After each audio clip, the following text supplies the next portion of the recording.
On in. So today we are going to be talking about like nutrition and how it influences like, the results that our clients are trying to achieve when it comes to either performance enhancement or like weight loss or, you know, um, just developing lean body mass, things like that, whatever our client's goal happens to be. So we're going to go a little bit over the macronutrients.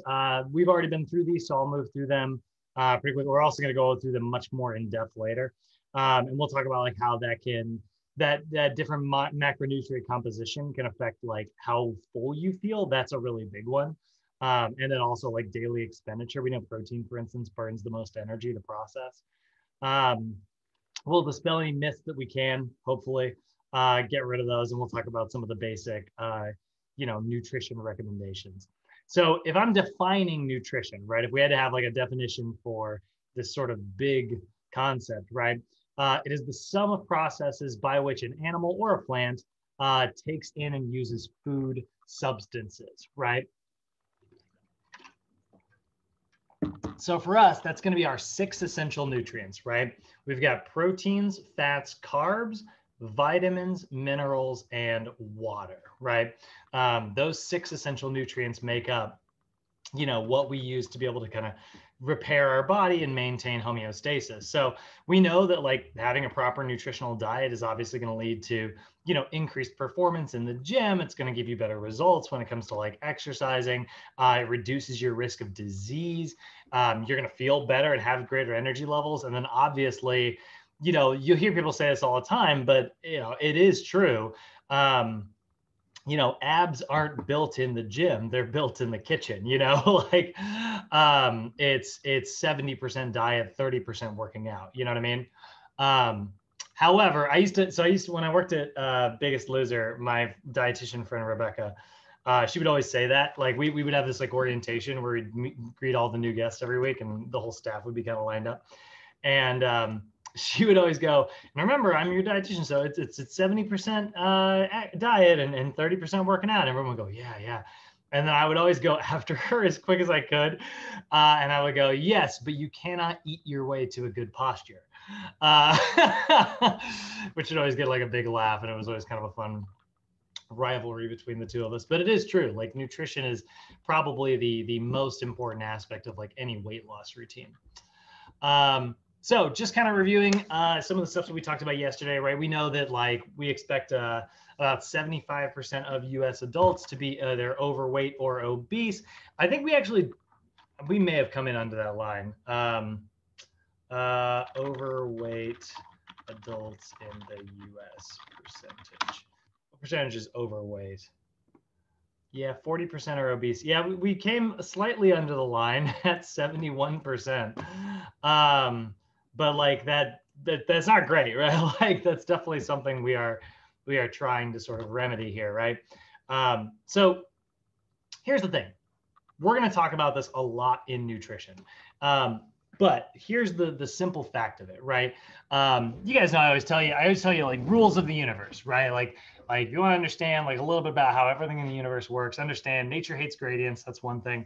And then like another really big one is to understand that, and then form follows function. That's my other big one. But then the other one is like the Newton's first law of like the conservation of mass, right? This is called the first law of thermodynamics. I'm not going to really get super into thermodynamics here, but like what that is basically everything that exists in the universe has existed and will exist. Nothing can be like straight up deleted. Like when you see somebody smoke like a cigarette, right? And like it's not that cigarette is disappearing, it's that it's changing its shape and becoming like a vapor, right? It's becoming like a gas. And so like those particles are all still there. They actually the one of the ways that they tested this was using cigarettes. This is the only reason I use that as an example, because cigarettes are dumb, but like that's actually how they one of the ways that like Newton like proved this. And he basically took like a cigarette and put it on a scale, and then he lit it on fire, and then the whole thing burnt up and there was nothing but ash, which obviously took up a much smaller amount of space. but the weight did not change on that scale. It was exactly, you know, weighed exactly the same that it did before. So, you know, that is, you know, that's the law of the conservation of mass. So now we know that, like, if you have a client who's like, you know, I'm doing everything I'm supposed to do, I'm on this diet, and you know, I'm not like losing any weight or anything like this, like, what's going on? It's like, well, we know that, like, what is going on is actually very simple. We know exactly what's going on. You are eating more calories than you are expending, or at least you are eating an equal amount of calories compared to what you are expending, right? This is going to be kind of this is the theme that we're introducing now, but it is going to remain for pretty much the rest of this entire module. We're going to come back to this concept a lot. But like, you know, energy goes in, it either gets burnt up or changes form, you know. That hamburger, you know, that went in, got converted into all of its individual components and either became new parts of you, or it got burnt up as energy and exhaled and sweated out and things like that. So it's actually really simple to understand weight loss. And this is kind of like what I talked about last night. I guess for those of you who were in last night's class, this is kind of like what I talked about last night. It's very simple to understand how weight loss and weight gain work. Doing it is not so easy. You know, simple and easy are not always the same thing. Like, but it is simple. It's energy in versus energy out. So if we eat fewer calories than we are expending, your body's going to lose weight, because it's going to go, all right, well, I need 500 calories worth of energy to do that activity. Did you give me 500 calories? And if you didn't, right, well, what's going to happen is your body will tap into any stored 500 calories that it has, and it will make up that energy, right? Hopefully that will come from like your body fat. But in really extreme cases like starvation, that can lead to, like, you know, eating away muscle, or even parts of your immune system or your nervous system. Nervous system is like the last one though. That's like that's the thing your body will sort of protect the most. And then the exact opposite is true as well. If you consume more calories than you are expending, you know, your body's going to be like, all right, we got this extra 500 calories. What do I do with it? It can't just delete it, right? It can give you a little bit more energy. You might feel a little like amped up, right? Which maybe you'll burn through a couple of them, right? From that increase in energy. But for the most part, it'll say, okay, well, turn that 500 calories into new triglycerides and store them in the fat cells. Or it'll say, turn it into glycogen and store it in the glycogen, right? Either way, that energy is gonna get stored, okay? So that's probably, I would say, if you don't hear anything else about the rest of what I'm saying today, if you forget everything I tell you today, get that concept in your brains now and hold on to it. Because here's the thing, it doesn't feel like I'm telling the truth. Does anybody in here feel a little skeptic? You can be, please be honest and speak up. Does anybody feel skeptic about like what I'm saying right now? But they're like, I don't know, I've stuck to my diet plan and not lost weight. And it kind of feels like it's not always just calories in versus calories out. It may feel that way, but like we all live in the same universe and there's a set of rules in this universe, like, and we can't change that, you know. It is what it is. So when you say, it's like, I don't know, I've stuck to my diet and I didn't get the results I was supposed to get, what chances are what happened is there are little things that you didn't notice that you were doing that either resulted in you burning less energy or resulted in you intaking greater amounts of energy. Either way, it will plateau your weight loss. That's the simple answer. And by the way, not all of it's under your control. You know, I'll say this to my clients sometimes, and they get really kind of like, sometimes they get like, they get like, you know, they don't really like what I'm saying. They're not buying what I'm putting down. And it's like, you know, I know that you put as much effort as was possible into your diet plan, and you did follow it to the T. But the simple fact of the matter is that your body found a different way to burn less energy, whether that was slowing down your metabolism through making you just like a little bit more lethargic that you might not have noticed throughout the day. You know, maybe you took the elevators instead of normally taking the stairs once or twice compared to what you normally do. Yeah, that doesn't sound like a lot, and honestly, it's not, but it adds up over time. Maybe when you were going to the grocery store, you decided to park really close to the entrance every time, whereas normally you park far away. You know what I mean? Like those things actually add up. If you think about like over the course of like a long-term, like 8-week plan, you know, maybe it's 5 calories here, 6 calories there, but like it adds up slowly over time. And once it gets all added up, it could equal 3,500 calories, which is the difference between, you know, a pound of fat lost or a pound of fat gained. Actually, that math doesn't work. Pound of fat lost or a pound maintained. 7,000 calories would be the difference between the two. We'll get into that later. All right, so let's look at calories. If we're talking about energy, that's what we're talking about. We're talking about calories. Now, we are going to be actually using, this is so frustrating. We are actually going to be using the uppercase calorie version. So you'll notice I've got it written as lowercase here. And that's because that's the actual original calorie. The original calorie that was invented was lowercase c. And it was the amount of heat energy required to raise the temperature of 1 gram of water 1 degree Celsius. So let's see here. What does that look like? 1 gram of water. How big is that? I mean, maybe 1 milliliter, by the way, which would be very, very, very, very little water. There we go. It'd be that much water. So it's the amount, I think, it's the amount of heat energy required to raise the temperature of this little bottle right here by 1 degree Celsius. So if you were to put a hamburger underneath this little bottle of water and you lit that hamburger on fire and that raised the temperature of this water by 10,000 degrees, it would have 10,000 calories in it. Now, that number is pretty freaking, that sounds like it's like, what kind of burger has 10,000 calories in? Here's the thing. The lowercase calorie is are big numbers like that. That's why we don't use it in our everyday life. Instead, we generally use, when you look at a nutrition label, the uppercase calorie with an uppercase C, and that is more commonly known as like the kilocalorie, which is the exact same definition here, except for instead of being a gram, it's 1,000 grams of water. So it's the amount of energy required to raise the temperature of 1,000 grams of water 1 degree Celsius.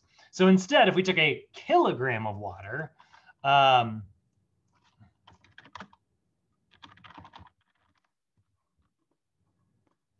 which would be, something kind of like this, that'd be 1 liter, right? If you were to take this and raise this, if you took that same hamburger, it wouldn't go up by 10,000 degrees because there's a kilogram of water in there now.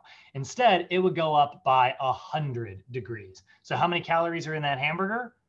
100 calories, at least in the version that we use. Or you could say 100 kilocalories or 100 kcal, right?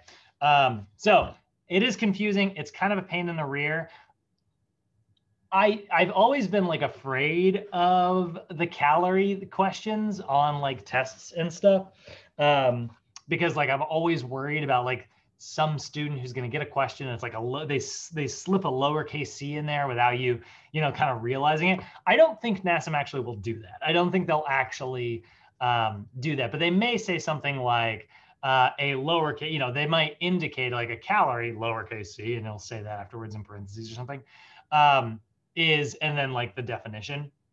So you do need to kind of know the difference between these two here, not for your regular test. You won't be tested on calories or anything. Well, you will, but you won't be tested on like this version of calories conversation in your regular exam, but your fitness nutrition exam will have questions related to this. So this is something Mo's going to review with you when he's prepping you for nutrition and stuff. But I like to lay the groundwork now. So that's what we're talking about when we're talking about calories. Any questions on that so far? Everybody feeling pretty confident about that? Okay, so I'm going to show you a fun video here. And with a word that I can literally never pronounce. Calorimeter. Basically how we measure calories. Let's see here.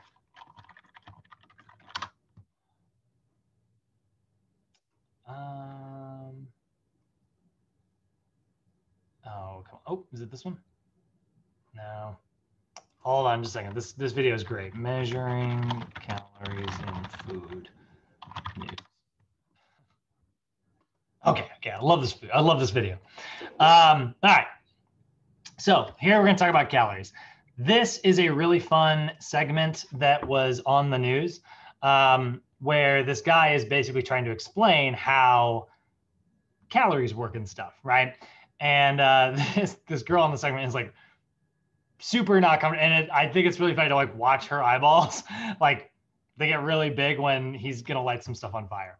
So he's gonna kind of explain in a really accurate way, sort of how this energy burning sort of works and how we you know, measure calories and stuff. 9:46 on this Saturday morning. It's time for Imagine It, and I'm donning some really amazing wear here. Carl Nelson joins us. Hi. We got your fire retardant lab coat on, just in case. Mine So very nervous. is as well. We're going to talk about calories today. All right. Calories in food. Now, calories are not bad. They're just a measure of energy. Okay. And so I brought with me 2 different kinds of food. If you can grab a handful of toasted oats and just toss it in this little porcelain bowl, we kind of got one end of the spectrum of food there. Okay. Got some cheese puffs here. Oh, load that thing up. Oh, load it up. All right. We're going to load it up. What we're going to do is we're going to measure how many calories there are in each of these samples of food. Now, if we were food scientists, nutritionists, we would do this in a very careful and exacting way. We're going to do it really sort of down and dirty today. No, no problem. We're going just in the studio, right? No big deal. Exactly. What we're going to do is we're going to burn these samples, and we're going to measure or observe the flame that comes off. All right. Now, you could do that just by toasting them with the torch. Okay. But that's not going to be good enough. We need an excess of oxygen to get them to really combust well. And to do that, I brought with me, or I actually manufactured here, a little liquid oxygen. This blue liquid is liquid oxygen. It's about 2 balloons worth of oxygen. Far more oxygen than we need to combust this stuff. So here's the deal. I'm going to give you the torch. Okay. I know you're excited about All right. that. I'm going to pour the oxygen on the cereal. You're going to hit it with the torch, and then you should probably block your vision. Okay? All right. This is going to be the end of the road for me, folks. Go ahead and light that thing up. Don't bring it over quite yet. Get ready. All right. Bring it over and hit them. Hit it and hold it there. All right. Did I do it too soon? No, that was great. So now you're getting a sense of how much energy there are in those toasted oats. They're really toasted at this point, right? Very, very still going. Very, very bright flame. Yeah. All right. Let's try it with the cheese puffs. Okay. Now, do I need to hold it on there longer or a little bit less? No, you did actually really well. Okay. That was pretty good. And, you know, we don't want the smoke alarm to go off, so we'll cover that up. All right, so go ahead and light up your torch again. All right. So this is the comparison. This is the cheese puffs. Let me get the oxygen in there. Go ahead and hit them. Hold it there for a second. Okay, pull back. Oh, wow. Okay, see, that's why I brought the fire extinguisher as well. Sure. Incredible amount of energy coming off those cheese puffs. You can feel the heat from that. You can feel it. You can see it. I'm going to cover some of these up here. No big deal, Carl. All right. There's a lot of smoke here now. But I mean, we have insurance. The idea, excellent. I do too. The idea here is that there's energy in the calories. Okay. And I'm not suggesting you eat all cheese puffs all day, but it's just a measure of energy, okay? So the toasted oats are probably a better choice if you're going to consume just one of these 2 items. Sure. But they both have tons of energy in terms of calories. And that's why the puffs burn longer, because they have more calories? The puffs actually have a little bit of oil in them, so that helps them burn a little bit more, and they do have a few more calories. We kind of just did it really. Simple answer was yes. Sure. Quickly here, we do a handful. Not too scientific. About 100 calories or so. But just calories, measure of energy. Interesting. And just a reminder, folks, don't try this one at home. This is one of those that we'll leave to Carl and apparently me. We do it here so they don't have to do it at home, right? All right, Carl, well, that's awesome. And it is March. You guys have a lot of stuff going on, I know.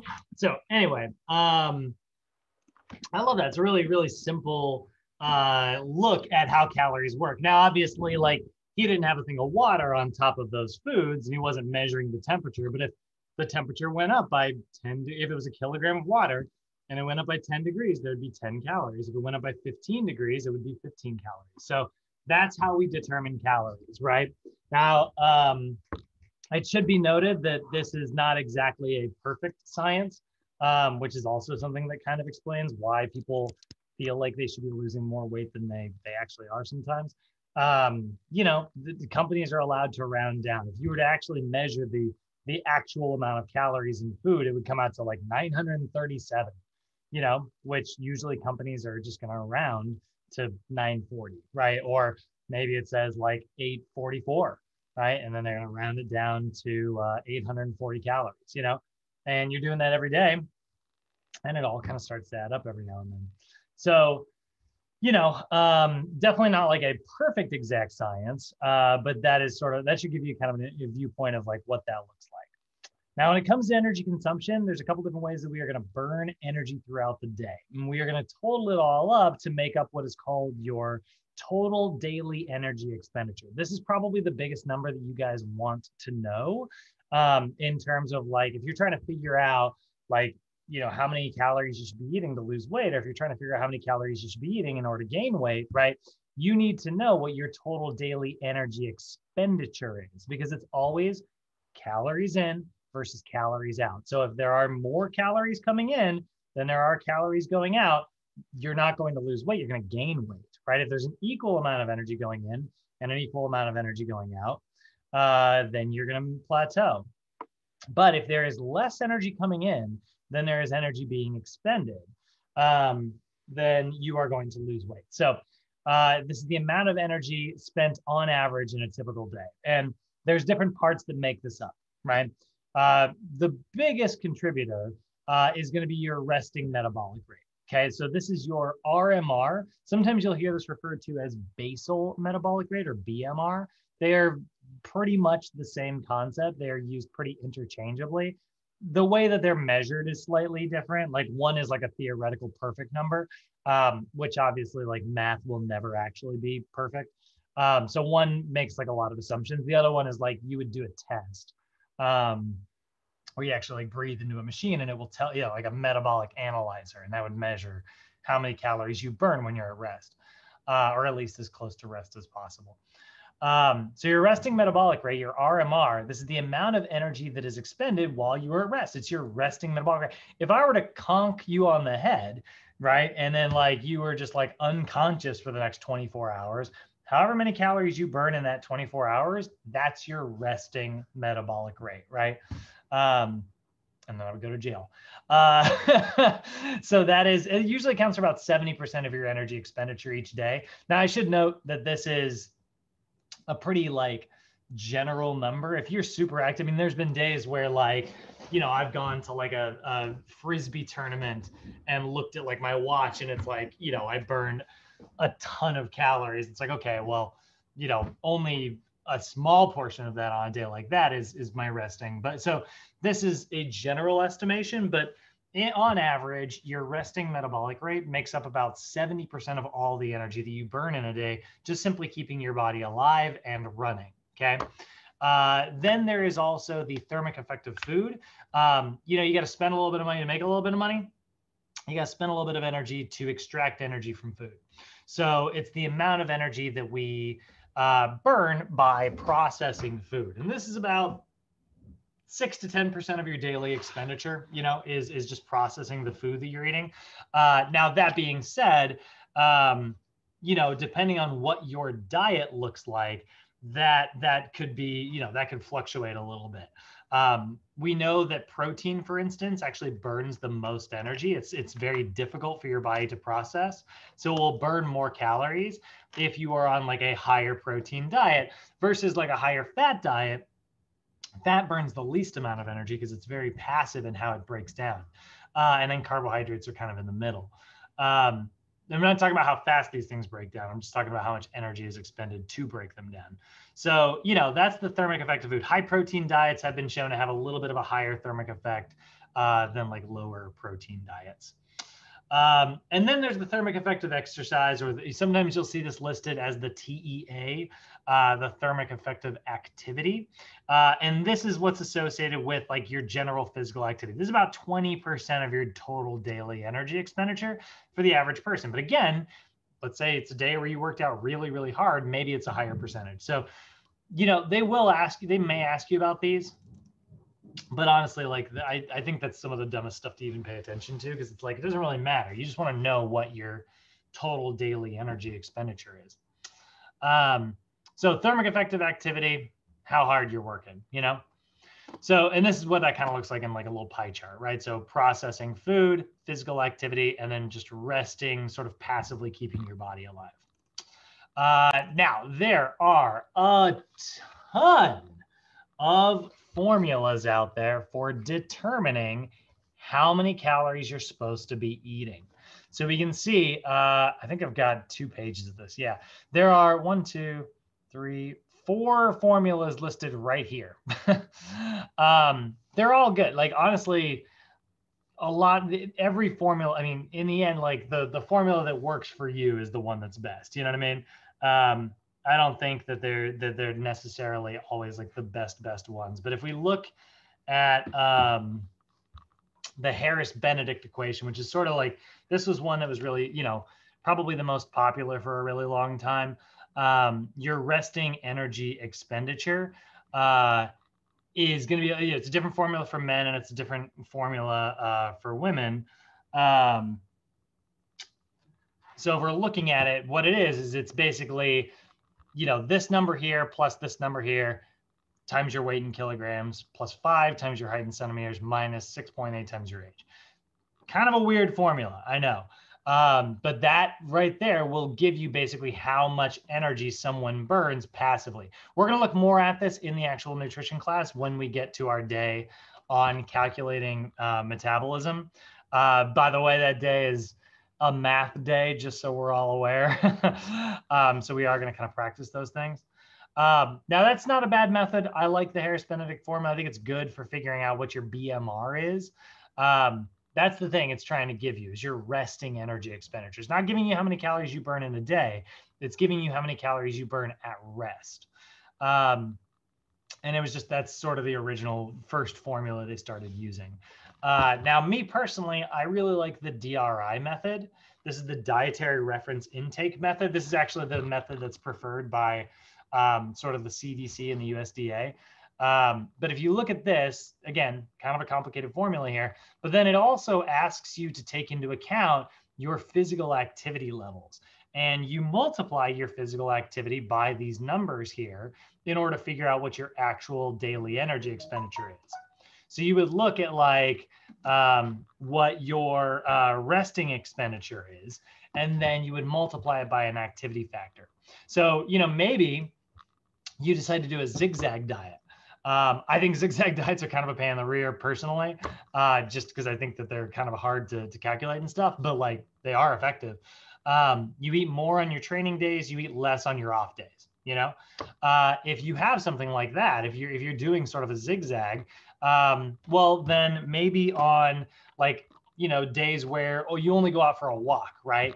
You would list that as like low active. And so you would multiply it and be like, okay, I'm going to eat 2,100 calories today, right? And then on days where you're super active, you multiply it by 148, which is like, okay, well now, you know, on days that I'm super active, like, you know, I'm eating 2,600 calories. So there's a little 500 calorie difference between like your on days and your off days. It's not bad. You know, it's a good formula if we could use that one. There's the REE formula. There's another one. Like I said, there's a lot of them out there. This breaks it down by age a little bit differently. And so you can, this one's honestly probably the simplest version. But basically it is going to be like, depending on what your age is and things like that. And it's just your 11.6 times your body weight in kilograms, you know? So like for me, if I were calculating using the REE formula, right? I'm between, you know, 31 and 60. So I would say 11.6 times my body weight in kilograms, which is about 88, right? And then plus 879. And there we go. 1,899 calories per day. Basically 1,900 calories per day is how many I burn at rest. And so on sedentary days, maybe my activity factor is really low. So I take that number and I multiply it by 1.6. Okay, I need to eat about 3,000 calories a day, right? And honestly, like that's on a sedentary day. It could be even higher than that on very active days. I will say that's being a little generous. I've calculated out my RMR before, and it isn't quite as high as 1,900. It's a little bit closer to 1,800, but it's not bad. I mean, like that's the thing about these formulas, right? A lot of times you'll try them out track your progress for a week. And if you see that it's not working, make adjustments as necessary. But I always advise my clients, like, don't make adjustments greater than like, don't make any adjustments that are greater than 100 calories a day, you know? So like if you tried something and your weight didn't go down, drop 100 calories, no more than that, and try again. A lot of people will be like, oh, I didn't lose weight. And then they'll drop 500 calories off their diet and then their body freaks out. We don't want to do that, right? There's the Cunningham equation. This one's really simple, actually. It's just 500 plus 22 times your fat-free mass. Cunningham equation is actually really accurate because it's taking into account your fat-free mass, but you need to know your body fat percentage in order to figure that out. So if you were 100 kilograms, seriously, it's the calculator app. That's like you're a computer. It's the simplest thing. All right, if you weighed 100 kilograms, right, which would be 220 pounds, and let's say you're really freaking lean, and you only got like 10% body fat, right? Then that means that you have 90 kilograms of fat-free mass. So we would say 22 times 500, right? Wait, whoops, what did I do? 100, and sorry, 22 times 90 plus 500. So now that's about how many calories we would eat. So that's the different formulas out there, like I said. We will go over this. We'll calculate some of these. If you guys are interested in like looking at this now and kind of getting into this, you can actually, there are a lot of TDEE calculators out there. You can see a lot of them. TDEcalculator.net. You know, there's lots of them. You can also type in like BMR calculator. This is one that I think is pretty good just because I think it's really simple. But again, if you're like 30, 5'10", yeah, we'll say 165 pounds. And yeah, maybe you're just very sedentary and you can hit calculate. And you'll notice it'll say, okay, well, your TDE is about 2058. So if you eat 2058 every single day, your weight will pretty much stay the same. Mild weight loss, you got to take it down to 1800. Extreme weight loss, take it down to 1500. I wouldn't recommend that. Gaining weight, and then it has a little settings tab down here, and you can change this to like the Ketch-McArdle formula, and you can put in your body fat percentage. So let's take the same person and put them at 5% body fat, which is going to be crazy low, and hit calculate, and notice how it went up by like 250 calories because they're very lean. They have more lean. It's like, oh, we were assuming that you had an average amount of body fat. Now we know that you have an exceptionally low amount of body fat. Let's say somehow they're 165 pounds with 30% body fat. Well, now it's going to drop down to friggin' 1802. So we lost 200 calories a day. So I really like the Ketch-McArdle formula. That's probably my favorite method. But again, you do need to know your body fat percentage. Questions, comments, concerns, guys? Any questions on that? You call it the cat. I didn't see where I can see like yeah, Ketch-McArdle. Like catch and then hyphenated like dash McArdle, because it's the two of them. And then catch is spelled with a K. But yeah, that's my favorite formula personally. That one and the DRI. I really like the DRI method as well. If I'm only going to do math, I'll do the DRI. But if I've got their body fat percentage, I'll totally do Ketch-McArdle. All right, so next thing we got to take a look at are our macronutrients. Let's go ahead and understand what those are, right? So we got protein, right? Protein is the macronutrient that's responsible for, building up the body. It's an anabolic substance. We synthesize our hormones from it, our enzymes, which are proteins. The pumps within all of our cells that are moving sodium and potassium from one side to the other, or allowing calcium in, your skin's made of it. You are made of a lot of protein, right? And so, we definitely want to make sure that we're getting that in our diet because it's going to get damaged, just the average, general act of moving around damages your muscles a little bit. So we can use protein to sort of intake if we have like a low carbohydrate situation, but I don't recommend it. And here's the reason why. you'll hear people say like, well, high protein diets are really, really good for you because yeah, they do burn more energy. So it's like, oh, you're getting a little bit of a metabolic boost simply by having a high protein diet. And I'm not against like a moderate to high protein diet, but like those extremely high protein diets where you're eating maybe like 1.5 grams of protein for every pound of body weight. That's an insane amount of protein. My two problems with that is number one, generally carbohydrates and healthy fats are where you're going to get a lot of essential nutrients. Your fats, you're going to get your essential fatty acids. Your carbohydrates, you're going to get your vitamins and minerals. You know, protein can have a lot of that stuff, but it also has a lot of saturated fat associated with it, which can be dangerous. And then the other thing is, if your body is getting mostly protein, but it needs glucose to run on. Remember, glucose is our body's favorite source of fuel, right? So if you were to increase your protein intake like crazy, what will happen is your body will go, all right, well, I want to use glucose, right? And it'll just take that protein and convert it into glucose through that process that we call gluconeogenesis. We talked about that earlier this mod, right? And then you're just left with a glucose molecule and some extra nitrogen.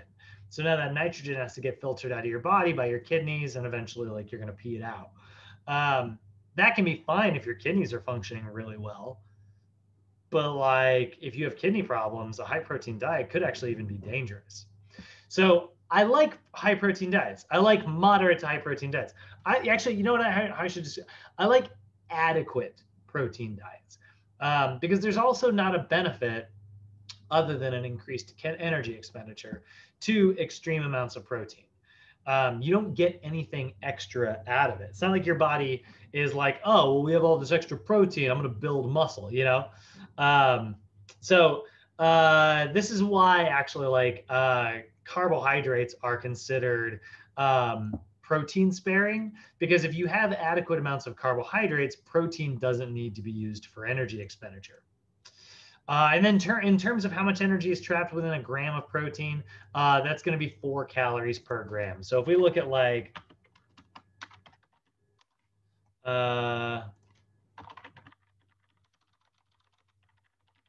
a look at like salmon as like nutrition facts, right?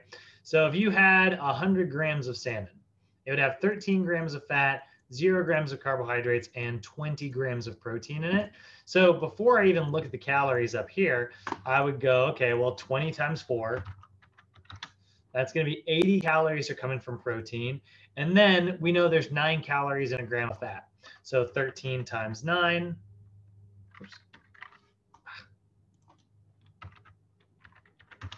117 plus 80, and that's 197, which is a little bit less than we're seeing here.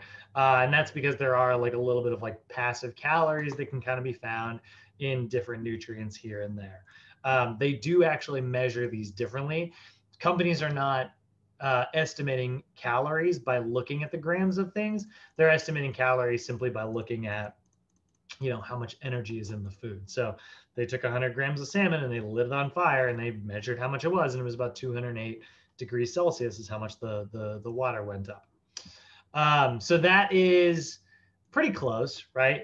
This is why sometimes counting your macros and using that for your calories can actually get you in trouble, which is why I always tell my clients, like, yes, track your macros, but don't use your macros for your calories. It's helpful for you to figure out like what percentage of things, you know, and that is helpful, but don't use it to track your calories because it can be off a little bit. So what are our protein recommendations? If I said I like an adequate protein diet, right? Well, first, let's go ahead and just before we even get to that, talk about like what a protein is. Well, a protein is this big complex link of all these amino acids that are bonded together with, like, we call them peptide bonds. They're slightly stronger bonds, right? This is why they're harder to break apart, because peptide bonds take a lot more energy to bust up compared to glucose, which is pretty easy to break up. That's just a regular old covalent bond.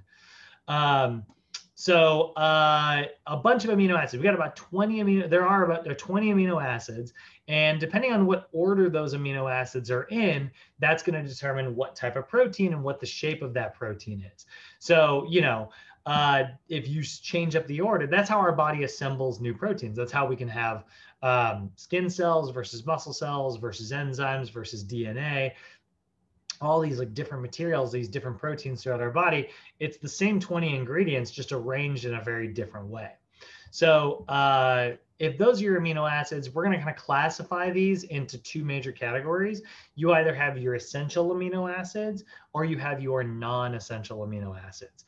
Essential amino acids are essential in your diet. You have to consume them. Otherwise, your body can't do anything with any of the other amino acids. Remember, we need all 20 to make a protein. We can't make a protein if we're missing one or two amino acids. Essential amino acids, your body cannot manufacture those, so you have to get them from your diet. This is why it's important to have protein in your diet. Honestly, the number of grams of protein is less important than making sure you have a full amino acid profile. But if you're getting enough protein, you probably do have a full amino acid profile. So we've sort of shifted our focus in the industry. So essential ones are the ones that are essential that you eat them. Non-essential ones your body can manufacture. If you're missing one or more of those non-essential ones, your body can just kind of make those up by kind of converting an essential amino acid into a non-essential one. Then we also got to talk a little bit about like the difference between like food. So moving out from like the chemistry part of food and just looking at like the practical side of it, we're also going to classify like high protein foods in two different ways. They're either going to be complete protein foods or incomplete protein foods. If it's a complete protein food, it's a food that has all of the essential amino acids in it. If it's an incomplete protein food, it's a protein source that does have amino acids in it, but it's missing one or more of the essential ones. So complete proteins are always, meat, anything that came from an animal. Again, your body has to have all 20 amino acids in order to assemble a new protein. So the same thing is true of whatever animal product you happen to be eating. An animal's body assembled all 20 amino acids, which means that like all 20 are present. And they are going to be that's why we call it a complete protein, right?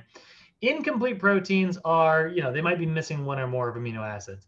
Now, these are usually vegetables, fruits, grains, legumes, things like that. Now, I'm not saying you have to consume animal products. For those of you who might be vegan out there, you can absolutely pair two proteins together. We call that a complementary protein. So if you would eat like beans with rice, they fill in each other's gaps. And now you have a complete protein. So you can consume two incomplete proteins and get the same benefit. So that's what we're talking about. We need to make sure that we're getting enough amino acids. And really quickly, just talking about like the structure of an amino acid. It's the same ingredients that make up carbon and there's the same ingredients that make up carbohydrates and fats, right? With one little extra, right? We can see the hydrogen, the oxygen, there's some, the carbon is throughout here. But there's also this little N right here, that's nitrogen. Nitrogen is something that's found only in proteins. That's what makes proteins different than carbs, is the fact that they have nitrogen in them. And so one of the things that we describe when we're telling somebody how much protein to get is we tell them that we need them to be in a positive nitrogen balance. What does that mean? Well, it means that like, if you think about like what an energy balance is, right? If you got energy going out and you bring in more energy than that is going out, your body will gain weight, right? If you have this much energy go out and you have less energy, coming in, and you're consuming less energy, well, then your body will lose weight, right? Same thing is true of protein. If you're damaging this much protein in your body and you bring in only this much protein to repair, your body's not going to be able to repair some of the cellular damage that you created. So in order to be in a positive nitrogen balance, we need to be consuming more protein than we are damaging each day, which is why my favorite way to recommend protein is to look at like my athletes' movement. And so the protein recommendations are actually based on your lifestyle, right? So this is what that's going to look like. In general, it'll be about 10 to 35% of your total energy intake, right? You know, if you were on a 2,000 calorie diet and you had 35%, which is actually pretty high, you know, that would be 700 calories from protein a day divided by 4 calories per gram. You would need to eat 175 grams of protein a day. On a 2,000 calorie diet, that's a pretty big chunk. We wouldn't really want to go any higher than that. But that's what we're going to see in, you know, that version. I like that version. That's what a lot of people do. They'll say, oh, protein 20%, 25%, 30%, whatever. They'll pick like kind of a flat number because it's a lot easier to do it that way. Me personally, I like to recommend it based on my client's body weight. The more weight that they have, the more protein that they're going to need, right? So sedentary, and I like to base it on how much energy they're expending as well. The more athletic and the more they burn a lot of energy, the more protein they're going to need. So sedentary individuals, and this is a number I want you guys to start memorizing now. Sedentary individuals will need about 0.8 grams per kilogram of body weight. So that's about 0.4 grams per pound. So for somebody like me, that's about 72 grams of protein a day, which might sound a little bit low. And that is low for somebody like me because I do exercise very regularly. So I'm not a sedentary individual, but the bare minimum, you know, living my life normally, I only need about 72 grams a day to repair any damage that I create that day, you know. But strength athletes, if we're in the gym lifting big heavy weights, right, we're damaging the proteins in our muscles. So we're going to need a much higher amount of protein, 1.2 to 1.7 grams per kilogram of body weight, or anywhere from 0.5 to 0.8. So, you know, again, if I weigh 180 pounds times 0.8, well, now I need to eat a minimum of 144 grams of protein a day. If I were to round that up to like, you know, 150, I'm going to be in a pretty good spot. You know, that's going to ensure that I'm in a positive nitrogen balance. And 150 grams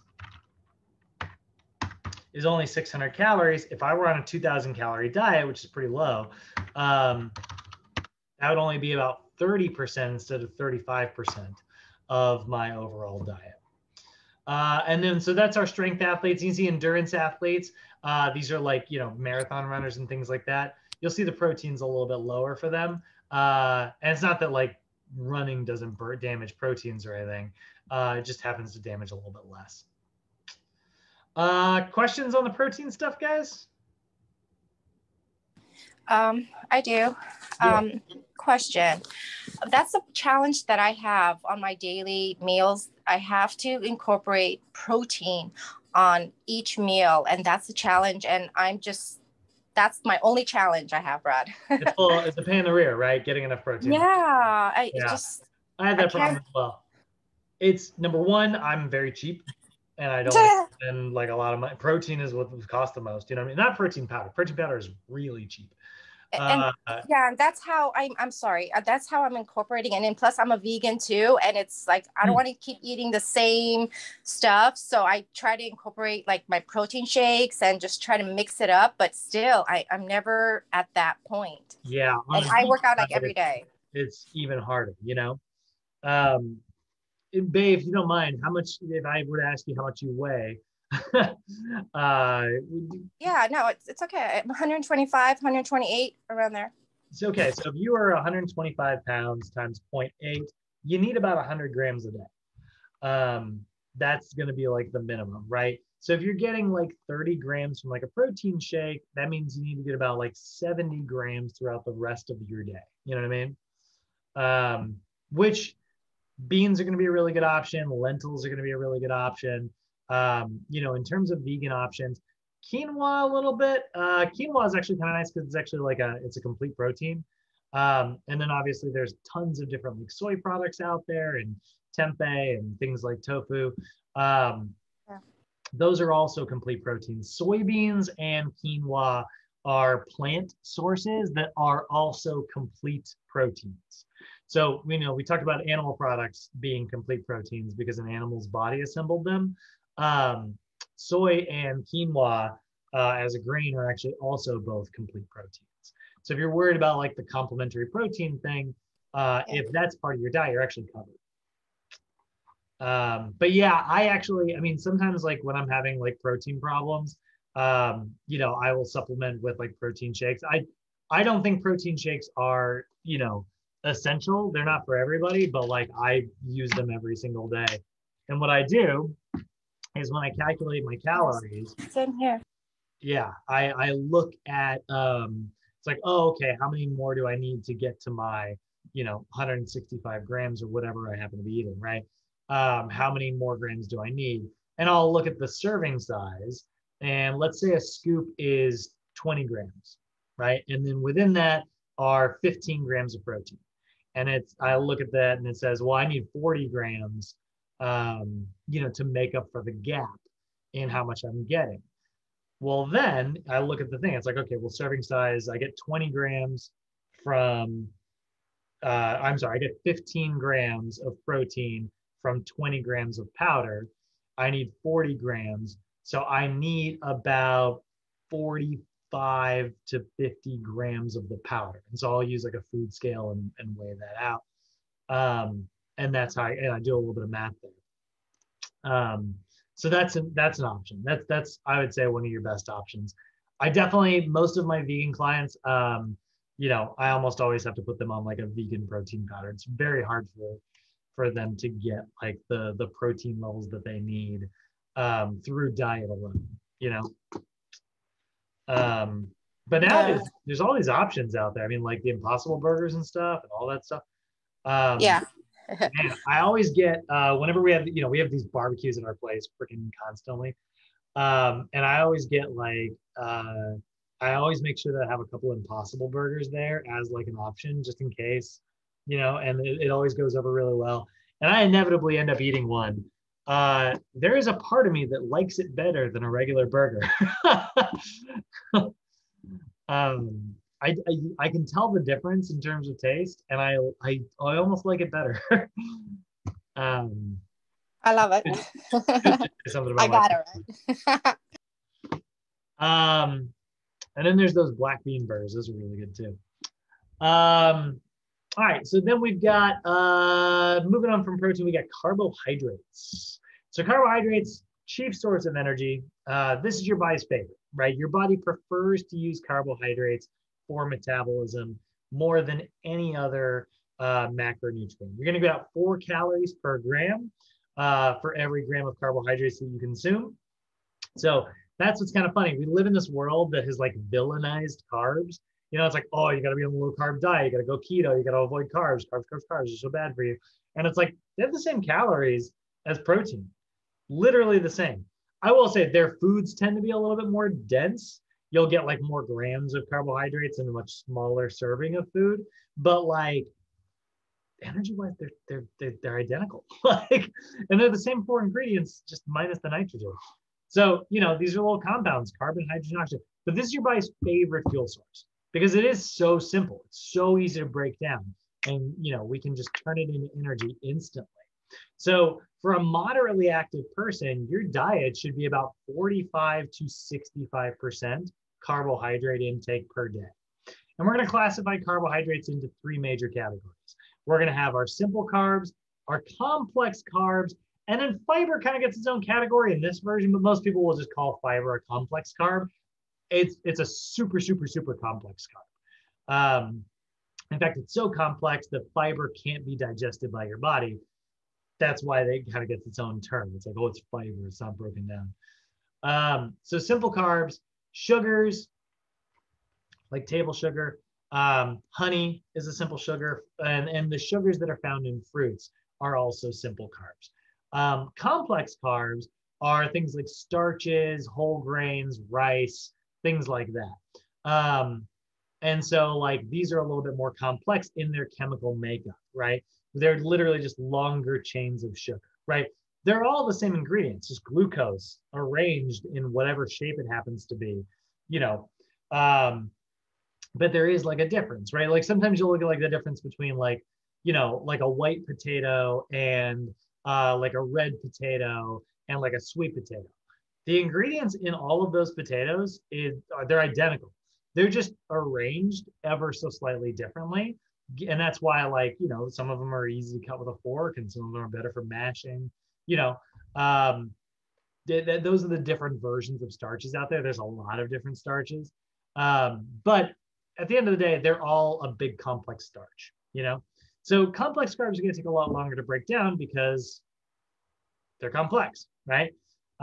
Imagine my favorite analogy for this is it's like deassembling like a Lego building, you know, or a Lego something, right? If you had to like break all of its individual parts away, and you know, you've got you know, you got to put all the like squares in that box and get all the rectangles over there and the plates over there, you know, and the yellow ones this way and the blue ones that way.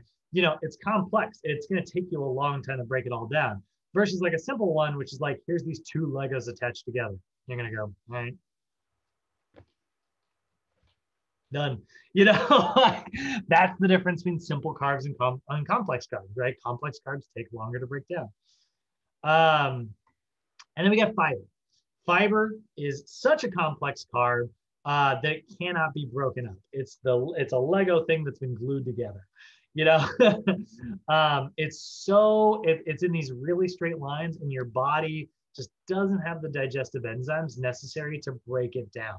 This is why fiber survives your entire digestive tract all the way to your large intestine, and then it actually ends up feeding your gut bacteria. And your gut bacteria is a very important part of our body.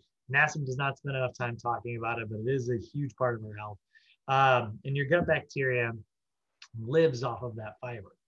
And so a lot of people who have like gastrointestinal problems, they'll increase their fiber intake and it'll solve a lot of their problems because now suddenly their gut bacteria is able to kind of live and process other foods and break them down and things like that. It also provides bulk to your diet. Fiber will leave you feeling full for a long time because you're just like, man, like it's heavy, you know? It's like when you think about like a salad, right, which has like 100 calories in it before you put like vinaigrettes and stuff on it. You could eat, you know, it's like look at the number of calories.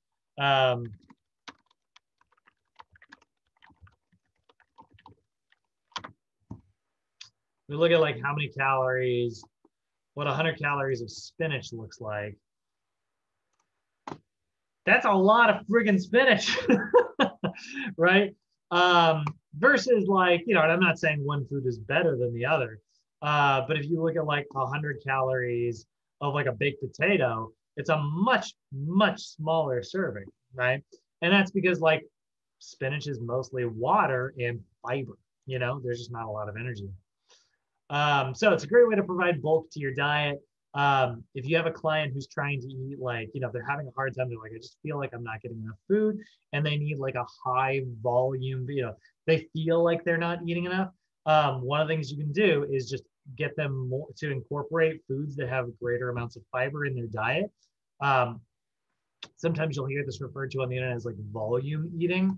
I was looking at videos to show you guys examples of this, but if we look at like just volume eating,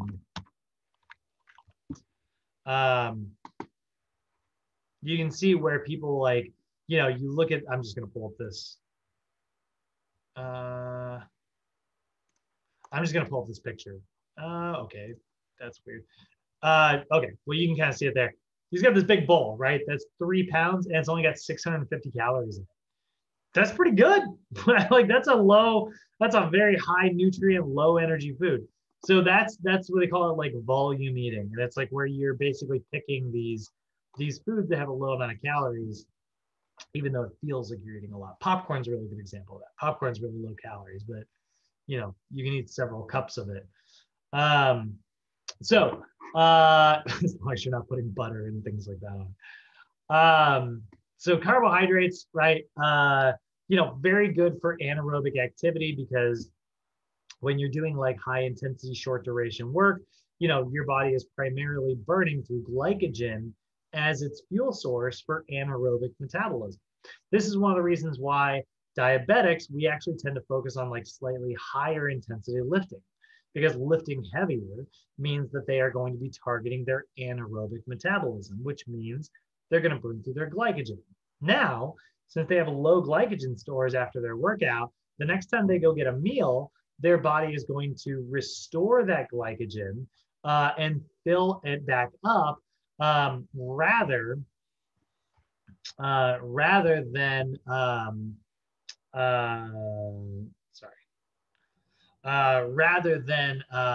turning it into fat and storing as that as instead, right?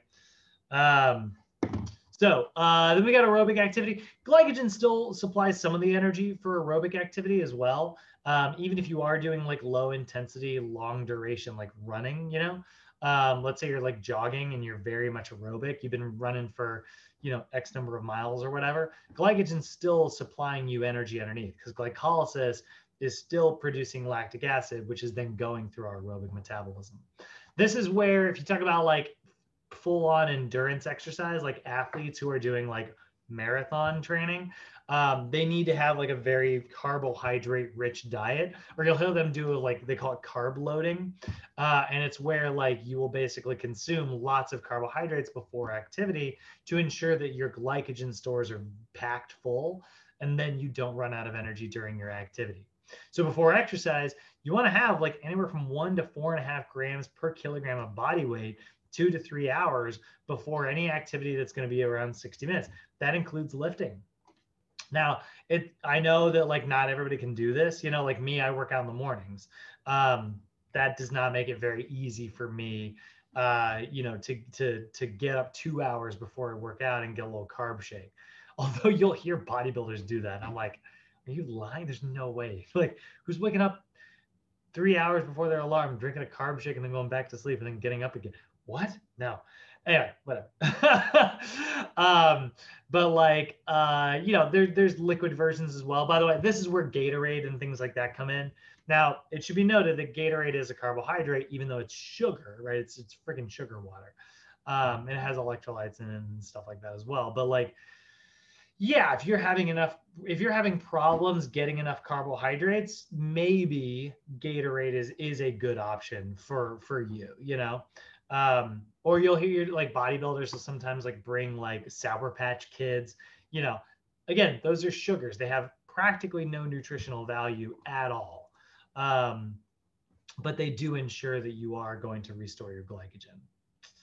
And then, like I said, if you're doing an endurance event, 90 minutes or greater, you should absolutely carb load. That'll ensure that you are loading your carbohydrates.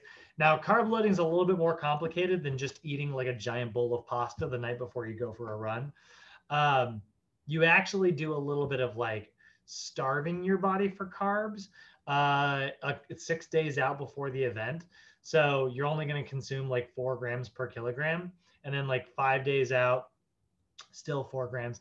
And then like 2 to 3 days out, that's where you load up on carbs. And what the theory behind this is that it kind of triggers in your body. Your body's like, we're not getting enough carbs. The next time I get carbs, I'm going to store all of them. And so that kind of triggers this hyper storage situation, which would be really good right before you go in, for an event. And this would be taking place during like your taper week, this would be taking place during like, you're only going for like a short little gentle 90-minute run. Then you're dropping it down to 40, maybe a little 20-minute run 2 or 3 days out before your event. 1 day out, it says rest here, but most people will do like, maybe 1 or 2 miles. And then that's where it's like, okay, carb city, and that way you're not burning through any of the glycogen that you're trying to store. And then during exercise, it can also be beneficial to actually consume carbohydrates during physical activity, especially if that physical activity is 60 minutes or greater. Again, you can see recommendations, 20 to 40 ounce sports drink that has like 60 grams of carbs in it. Anywhere from 30 to 60 grams of carbs, right, per hour, basically, for physical activity. And that's getting really specific about it. Honestly, I just tell my clients, get plenty of carbohydrates before you work out so you have enough energy. And then don't, a lot of people put emphasis on getting protein after their workout. Don't forget to put an emphasis on carbohydrates as well. No, it's not going to help with like your performance in the workout you just finished, but it will help your performance for your workout tomorrow. And I don't want you to this is where like generally people's workouts, like Monday, they hit it really hard. Tuesday, they hit it really hard. Wednesday, they start losing a little bit of steam, and then they might skip Thursday and Friday. It's like, right? Like, get some carbs after your workout so that you will feel fueled and you'll be fired up and ready to go on Thursdays and Fridays. So that's where after exercise, 1.5 grams per kilogram of body weight every 2 hours, basically. Now, when it comes to altering body composition, what do we do about carbs? If I'm trying to lose weight, what should I do about my carbs? Should I drop my carbs down? Should I go low carb? No. Carbohydrates still make up the highest percentage of macronutrient calories during a fat loss program or during a muscle gain program. It does not matter. Carbohydrates are super, super, super important. You will often hear this term fat burns in a flame of carbohydrates. And what that means is, like, remember, your anaerobic metabolism is supporting your aerobic metabolism. Burning through carbohydrates, burning through glucose as a fuel source makes it easier for your body to burn through fat. And that's what we're trying to do. We're trying to tap into fat. It also means you'll be able to work really hard. And when you work really hard, guess what? You'll burn more calories, So friggin' important, don't skip out on the carbs. I was in Trader Joe's the other day and I kept walking past the same 2 women over and over again. And one of them was just like, oh yeah, carbs are so bad for you. And she's talking about keto and stuff. And it was so hard for me. I was just like, oh, everything you're saying is just scientifically unfounded. It was so frustrating. It was just real, like some of the most fringe of it. I'm not saying keto is bad for you, by the way. It can be fine. But it's certainly not better. And I don't think there's any evidence to suggest that it's like actually better.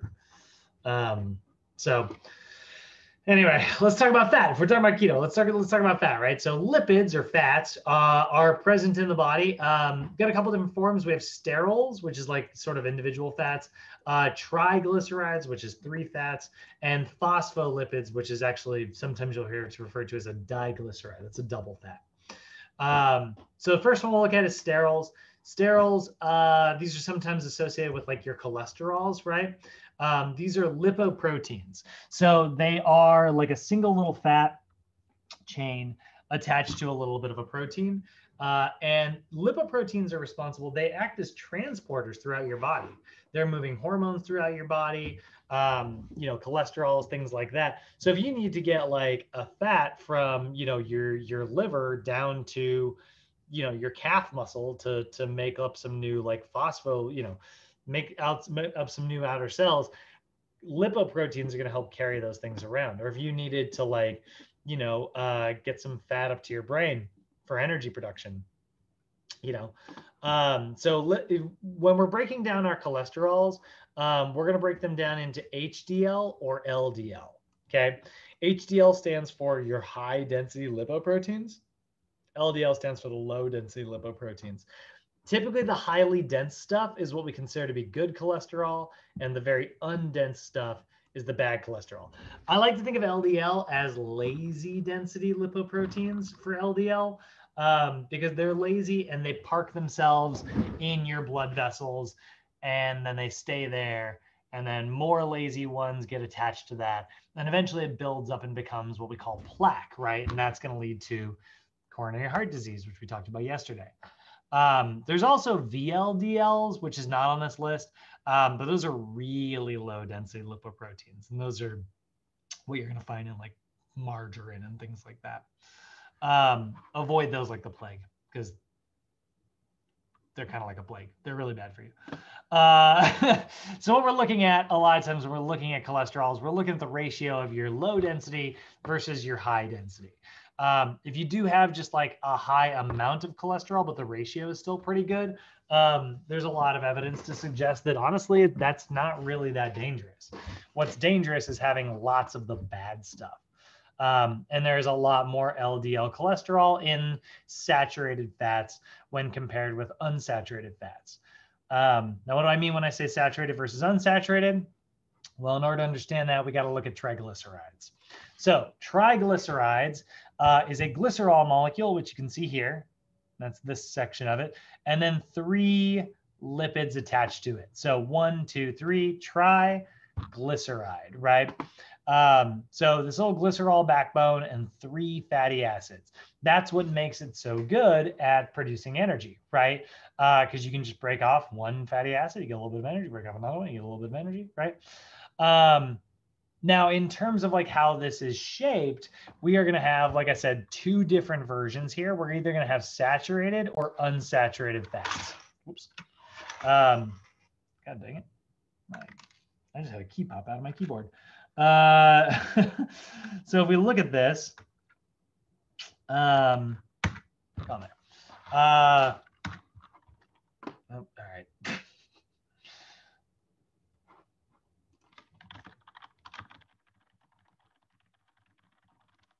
We look at the difference between the two. Chemically, they just look a little bit like this, right? You can see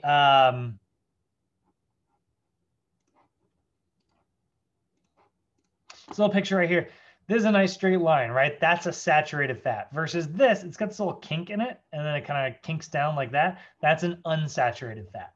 Unsaturated fats are unsaturated with hydrogen. They have a little empty hydrogen spot, which is what gives them their little kink, right? Gives it the little bend. So saturated fats, because they are nice straight lines, they stack very efficiently, which is why they are typically solid at room temperature. So when you're looking at something that's like very fatty and it's a solid at room temperature, when you talk about like butter, which you can just like leave on the counter, right? Coconut oil, like the solid parts of coconut oil. And then like, you know, when you look at like a piece of steak, right? Or whatever, like that has a lot of saturated fat on it. If you were to cut off a chunk of us, we would have a lot of saturated fat in there, right? So a lot of animal products are typically associated with that saturated fat, which, like I said, is going to be much higher in LDL cholesterols.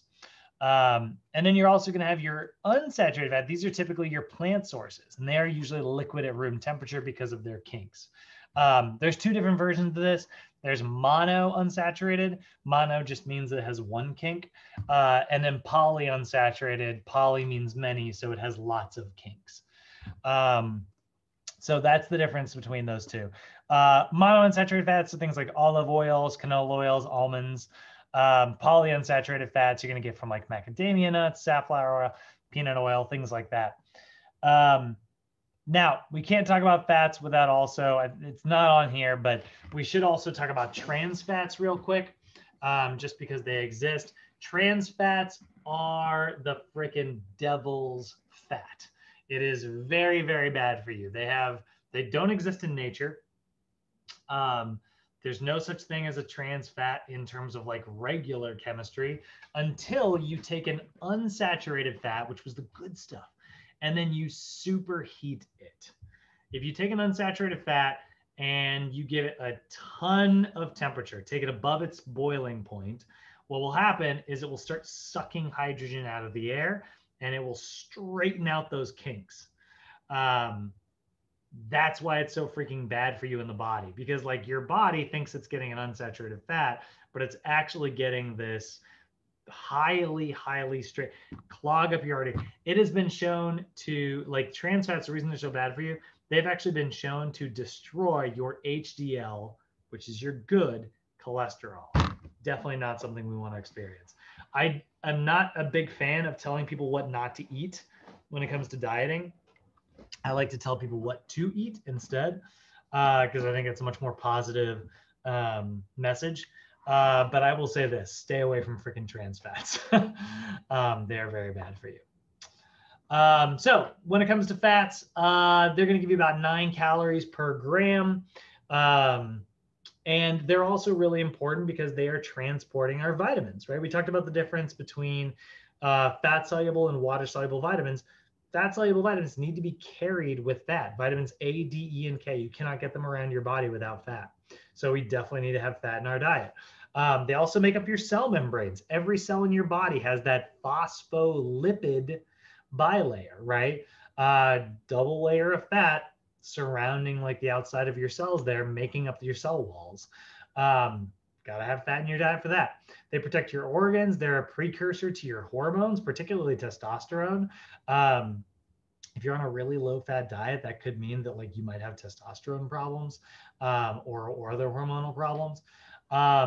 And they slow down your gastric emptying, which means that like you'll feel fuller longer from like a high fat meal. So we're a big fan of that. In general, guys, we want our diet to be about 20 to 35% total caloric intake. You'll notice it's as low as like 20 to 25% for athletes, and that's just because athletes need a lot of carbs. So it's like they're keeping a little bit lower there, but 20 to 35%. Never take your fat below 20%. If you do, you're probably going to start having hormonal problems. Hold on a second. Yeah, we are going to have water.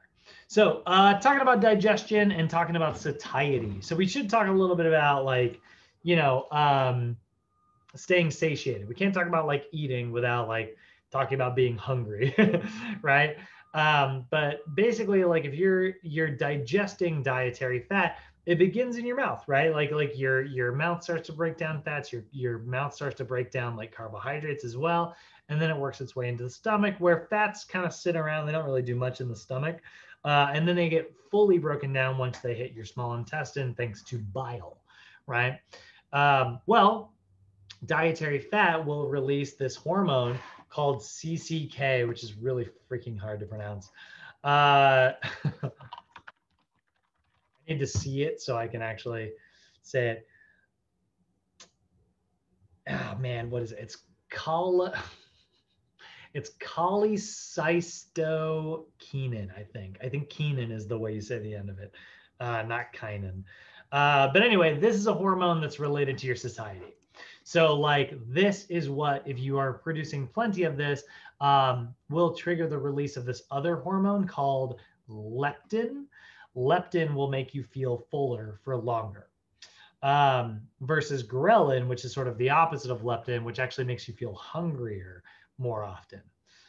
So this can be really helpful for assisting in like stabilizing your blood sugars because you will not be super hungry, which will mean that you are not going to consume massive amounts of food and overeat, which would not be so great. We've also got MCTs, or medium chain triglycerides. They're kind of in the middle.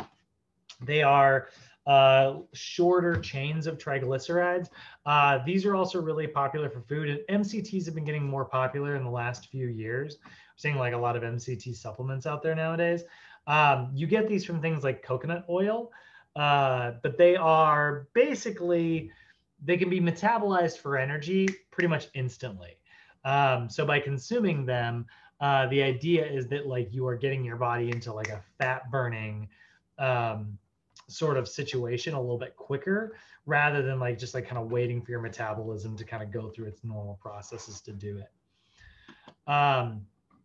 So here's the thing about fat, right? We store a lot of fat in our body because here's like, when it comes to glycogen, your glycogen is your short-term storage, okay? Your glycogen is basically how your body can produce energy really rapidly, like on the fly, right? That's what we like glycogen for. We're a big fan of, you know, glucose metabolism. But there is also the development of fat cells. Your fat is also a storage form of energy. The reason we keep glycogen around is so if we don't get enough meal, if we don't get a big enough meal, then we can, you know, tap into this stored energy source. The same thing is true of our fat. We just can't store that much glycogen. It's not very good for long-term storage. Fat is great for long-term storage. You can hold on to it for literally years. So our body likes storing energy in our fat cells. The problem is it is triglycerides that are being stored up. It's a lot of saturated fat stored in your body, you know? So what ends up happening is when it builds up, one of the problems with having excessive fat, especially excessive abdominal fat in particular, is that it starts to kind of act like its own organ that requires like a massive amount of insulin in order to like affect. So this is why like high fat diets have been associated with obesity and insulin resistance, because they are also high energy diets. Now, I will say there's a lot more evidence coming out. We'll talk a little bit about this when we talk about carbohydrates. Like carbohydrates have been villainized in recent years, which I don't think is necessarily fair. But fats were villainized for years, decades ago. Like the whole fat-free diet thing became such a craze. And there's not a lot of evidence to suggest that like a low-fat diet is better for you. Oftentimes when something is low fat, it's high in sugar. And oftentimes when things are high in sugar or are low in sugar, they're often high in fat. We got to find a way to make it taste good, you know, and that's a company's biggest concern. So yeah, low fat diets were really popular for a really long time. And the science behind that was not very sound. But here's the thing, me saying that doesn't mean that I'm saying, well, now you need to go on a high fat, low carb diet, right? I'm saying you need a balanced diet. High fat, not great. High carb, also not great. High protein, not great. Balance, right? Like balance them all out. So anyway, we'll talk more about that in this. I got to make sure I'm not talking about stuff that we're gonna talk about in the actual nutrition class, but we're just doing an overview today. And then we got water. Friggin' water, so important, right? You need about 13 cups a day or 3 liters a day for men. That's pretty much just under a gallon. So, you know, this is a liter right here, this little Nalgene liter. I just need to drink 3 of these a day. You know, that's pretty good to make sure that I'm getting enough, like making sure that I'm, you know, plenty hydrated. Women need about 2.2 liters a day. I will say these numbers have actually been updated. So I shouldn't even have these in the slide actually. This has been updated to 3.7 for men and 2.7 for women. That's the new recommendations that are out there. And then fat loss programs, you actually need an additional 8 ounces of water for every 25 pounds above your ideal weight. So for every 25 pounds that you are above the ideal weight, you want to consume an additional like 8 ounces of water, like a single cup a day. And the reason for that is because like that will also help you facilitate like weight loss change, but also like a larger body is going to, you know, fall outside of these sort of standard average ranges.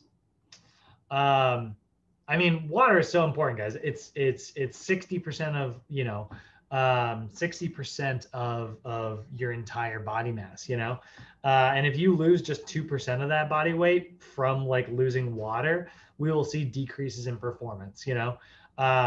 So it's pretty important to make sure that you're staying hydrated. It not only makes sure that your hormones work properly, it also makes sure that like energy is, you know, burned for fat for energy purposes, decreases your appetite, distributes water soluble vitamins throughout your body, helps regulate your body temperature, which is huge, gives you blood volume. You know, dehydration makes your blood stickier and raises your blood pressure. So if you have blood pressure problems, one of the things you can do to help yourself is just simply stay hydrated, you know. Actually, yeah, effects of dehydration, right? Decreased blood volume, not great. Decreased performance, decreased blood pressure. And by the way, it says decreased blood pressure. You'll see that here. You will also see increased blood pressure. Both can happen from water. If you extreme dehydration will lower your blood pressure. Decreased sweat rate, which is not good because then your body starts to overheat. Increased pH, decreased cardiac output, increased heart rate, all bad, you know, like all things we are trying to avoid. So if we're telling our clients like how to stay hydrated, right? Before activity, they need to get like 22 ounces of water.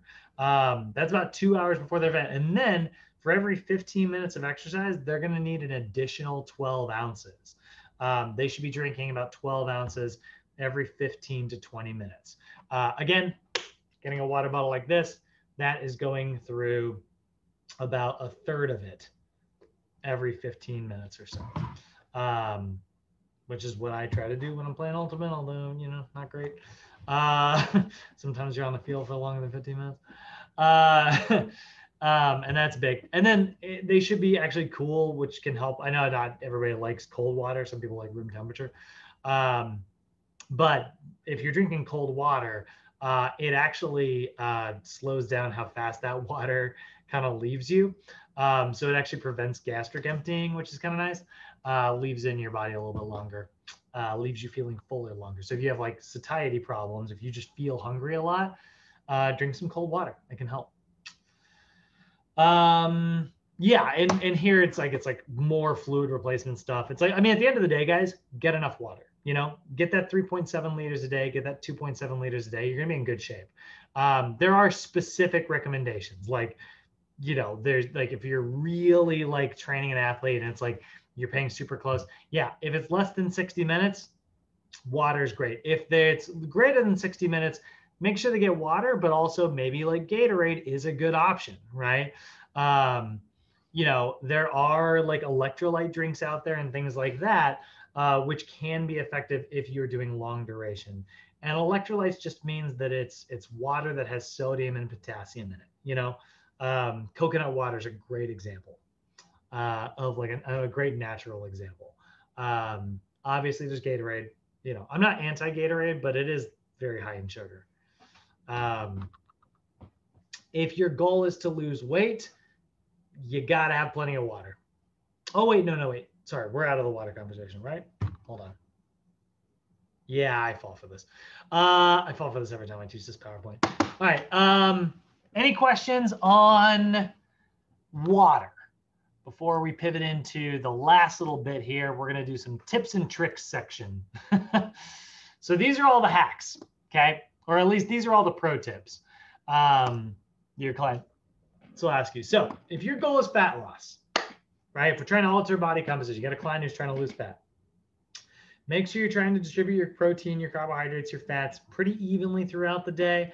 Obviously, you can get a little bit more protein around your workouts. A little bit less fat around your workouts is actually helpful too. Fat can kind of slow down protein utilization.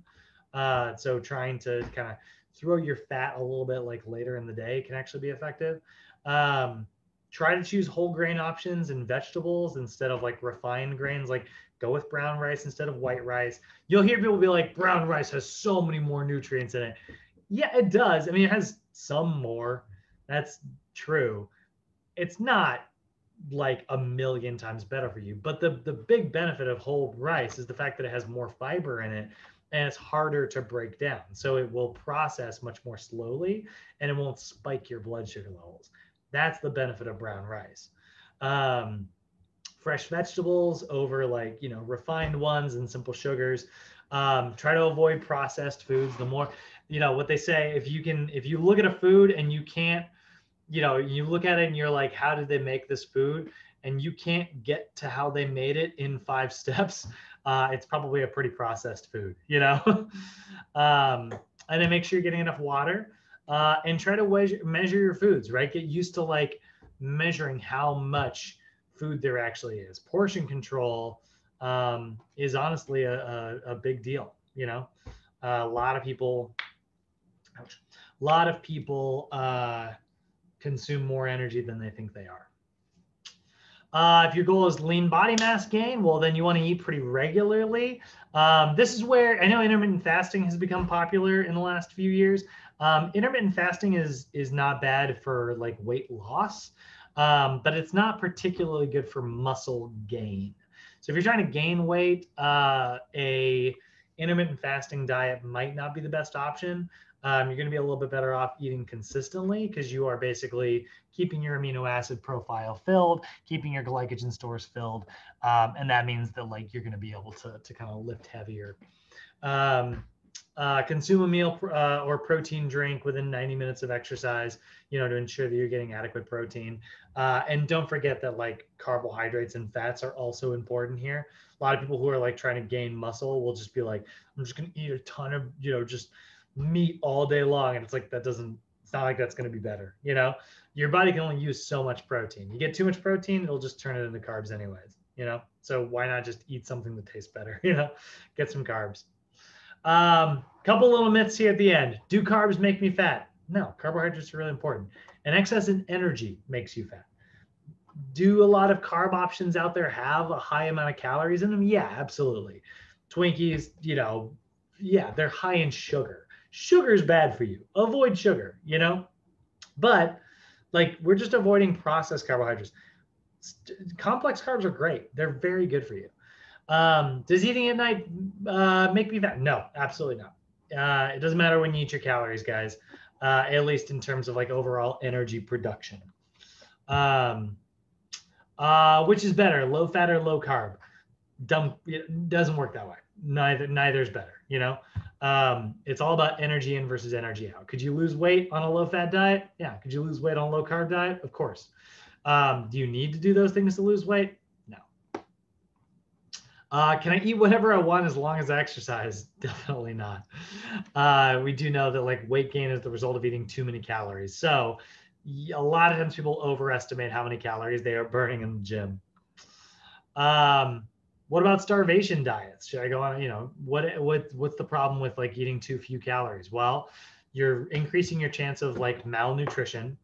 I always use this as an example whenever I'm talking about like a low calorie diet. Let's say somebody's on like a 1,500 calorie diet, right? Really low calories. And they got an iron willpower. They're not falling off the wagon at all. But they do go to work and someone's got like, they're like, hey, we're having cupcakes to celebrate, Tim's birthday, right? And so they got these 300 calorie cupcakes, right? And it's like, all right, you have this 300 calorie cupcake, and then you're trying to be on a diet. So with 1,500 calories, you avoid eating something else. You just filled 300 calories of your diet with no nutritional value. So 300 calories out of 1,500 is 20%, right? That's 20% of your chances for vitamin C. That's 20% of your chances to get your fiber in. That's 20% of your chances. You just made it a lot harder. The rest of your diet better be amazing. That's one reason why we don't like starvation diets. Also, it's going to lead to low energy, which is going to make you cranky and irritable. There'll be a sort of a behavior pendulum there. You'll end up fatigued. Sometimes it can lead to constipation, nausea, diarrhea. And starvation diets can actually lead to gallstone formations, where salts and calcium start leaking into your gallbladder, combining together, and then it becomes like a stone. And eventually you might lose your gallbladder. And that is an expensive surgery, let me tell you. Is consuming a high protein diet better? No. Right? Your body can only use so much protein. It gets too much. What'll it do? Turn it into carbs. Ideally, we want anywhere from 1.2 to 1.7 grams per kilogram of body weight, or 1/2 to 0.8 grams per pound. So that's a lot of information. And that's kind of a preview of what you're going to get over the next 8 days, starting on Tuesday. We got our final day of class on Monday. We're going to be meeting up at Sochi, where we're going to practice some of this exercise physiology stuff. We're going to look at the differences between like energy systems and things like that. Basically, I'm going to have a couple different workouts for you guys to do. So it'll be kind of fun. You get to come to the gym, do a little workout, and it'll target like different rep ranges, different sets, different rests, things like that. Yeah, that's where we're headed on Monday. Then on Tuesday, we are starting nutrition for 8 days. So summarizing everything we talked about today up and giving you a preview of what we're going to see over the next 8 days. We know diet is hugely important, right? We just talked about 70% diet, 30% working out when it comes to like altering body composition. We need to have proper nutrition as part of like a well-rounded like health program. But our job is not necessarily to instruct our clients on like, how to eat to fix any diseases. We are just giving them general dietary advice. I said a lot of true stuff today. I didn't necessarily tell you specifically what to do. Now, if you took this information, you're like, well, that's good information, and then you took it and you used it to alter your body composition, great. That's what my role is. I did not tell you to eat anything in particular. That's the difference between a dietitian who prescribes food and a nutritionist, which is what we are, who, you know, gives dietary advice. There's a line between those two. We'll talk more about it on Tuesday. But that's about it for today, guys. Questions, comments, concerns? How's everybody feeling? Great. So Monday we're meeting at Sochi on Monday? Yep. It's Monday. Oh, okay. Yeah. Alrighty. Well, have a great weekend, guys. Bye. Thank you, you too, babe. Bye. Thanks, everyone. Bye-bye.